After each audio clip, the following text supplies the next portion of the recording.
Hey Coronado, welcome back to another episode of Cougar TV. I'm Christian Morrow. And I'm Marcus Montoya. Hey Cougars, do you have any clothes that you no longer wear? Want to refresh your wardrobe without spending a dime? Come to the Clothing Exchange, being held in the Auditorium Foyer all day on Monday, October 7th. Feel free to bring clean and gently used clothing down to Mr. Urban in room 111 or to the front office before October 7th. See you there, Cougars. You know what sounds really good right now? What? Pumpkin spice! I just wish I knew the best places to go and what others think of it. Absolutely, and with it being the start of the fall season, we sent 3 of our finest coffee addicts to find out more about this delicious fall. Hey Cougs, it's pumpkin time. Listen up and tap into our advice on where to find the best pumpkin spice.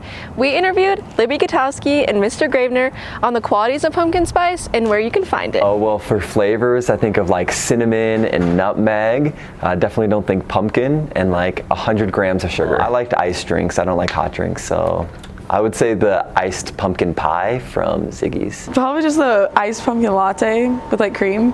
Okay, where do you get like your pumpkin spice drinks? Cane Super Starbucks. Okay. Next, we went to go try their favorite drinks.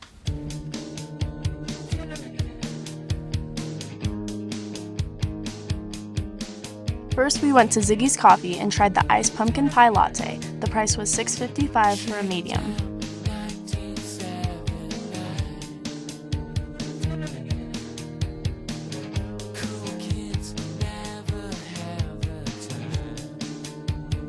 For the Ziggy's pumpkin pie, taking into account taste, price, and size, our average rating was a 7 out of 10. Next, we went to Starbucks and tried the iced pumpkin latte with pumpkin cold foam. The price was $8.55 for a medium.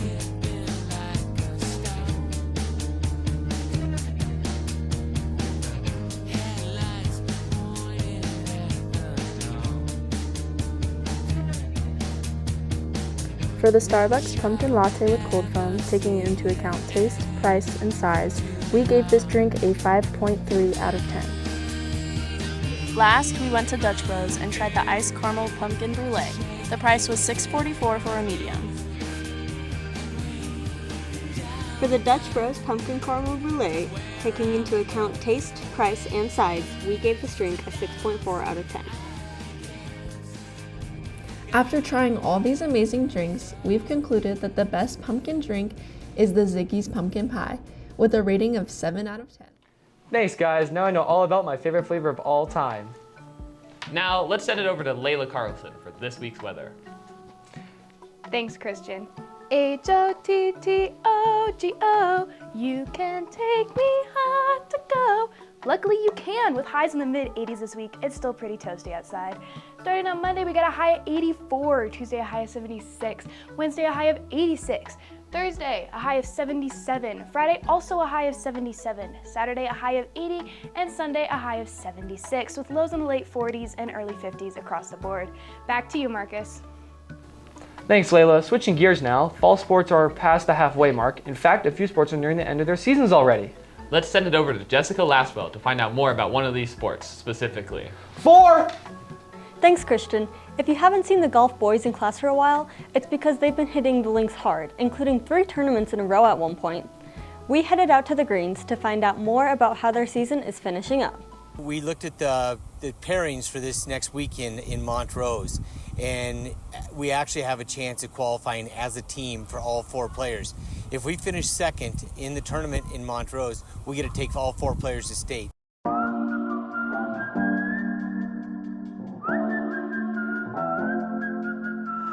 I don't know what you've been told, but time is running out, no need to take it slow. I'm stepping to you toe to toe. I should be scared, honey, maybe so. We practice, we have 4 days a week over at Kissing Camels golf course, and we're allowed 10 players at a time, so we split it up between there, Top Golf, and Patty Jewett here doing chipping and putting here. With a lot of guys, a lot of young guys, beginner guys, so it's different than the last few years, but we're going to need 2 or 3 varsity guys to step up for next year, so we've got to get better and keep practicing hard. I'm pretty sure we're going to qualify 2 guys, possibly 3. The boys golf team has been training hard to make it to state, and we also wanted to get a better insight into some of our players. I wanted to get into golf because my grandpa and my uncle went pro in the state, and I really admire them, and I wanted to do golf. And then my dad also wanted me to get into golf anyways, because I had no sports to play. I joined the team because I thought it would be fun, and I like golfing, and I was just wondering if I'd meet any people. From now to the end of the season, the boys will continue training and preparing for a successful season next year. I ain't worried about it. Those are some strong postseason goals. It'll be fun to see how they finish their season off. Now, let's take a look at our other sports scores. At the Cougar Classic, boys cross country got 1st overall and girls got 9th overall. Football beat Pueblo Centennial 40-0. Girls volleyball lost to Woodland Park 3-1. Boys tennis won against Mesa Ridge 6-1. Girls softball won against Sand Creek 13-3, and boys soccer won against Doherty 1-0. Keep up the hard work, Cougars.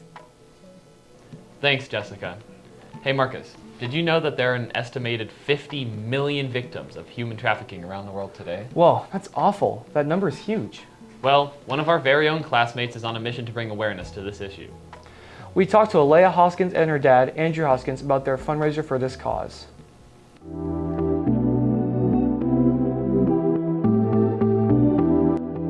For the month of September, I have taken up a personal challenge to climb 50 pitches to represent the 50 million slaves that are in the world today. One rope length. From the bottom up to the top, that'd be one pitch. Some of the pitches I'm doing in this month of September are multiple in one climb. Some of them I just climb to the top and come down and then do another one to the top. I've never participated in one of his fundraisers before, but I'm really glad that he's letting me do this with him. We've been climbing as a family for a long time. It's been something that I've been able to do with my dad specifically. It's a way for us just to hang out and have fun. Rope!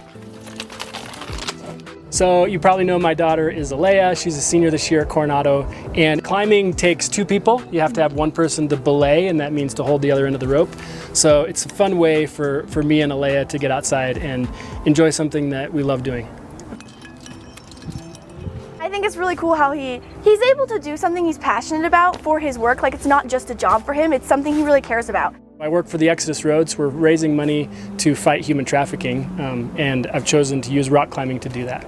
When I think about the issue of human trafficking, it's easy to kind of be overwhelmed. It's just depressing, and you think about a big issue, like people not being free in the world today. But yet there's something that I can do about it, and that's just tell people about it, raise awareness, post it on social media, bring along people that are my friends and family, and hopefully be able to make a difference in this big issue. So follow us on social media. As the fundraising month comes to a close, Alea and her dad can take pride in knowing they are contributing to solving this worldwide problem. We are lucky to have people like them in our community. Absolutely. You know what, Marcus? What? Our parking lot is so great here at Coronado. Or is it? We talked to Ethan McCauley to learn more about what makes our parking lot special. Hello, Cougies. I'm Ethan McCauley, and I'm glad.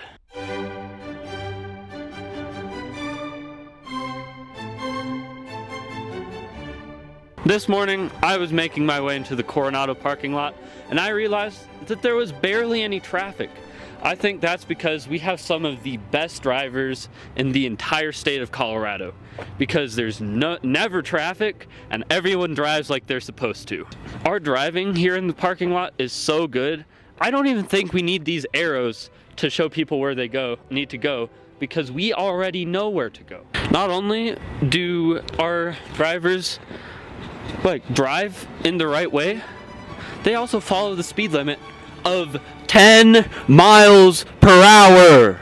Even though we have the best parking lot in the entire state, just remember, Cougies, it only takes one driver, one stupid, dumb driver, to ruin our reputation and pristine parking lot. Alright, now remember, have a good day. I'm so glad that the drivers at Coronado are completely aware of their surroundings. Me too. Well, that's all for this episode of... Well, that's all for this episode of Cougar TV. I'm Christian Mora. And I'm Marcus Montoya. Join us next week to find out what's happening in your hallways. Stay classy, Coronado.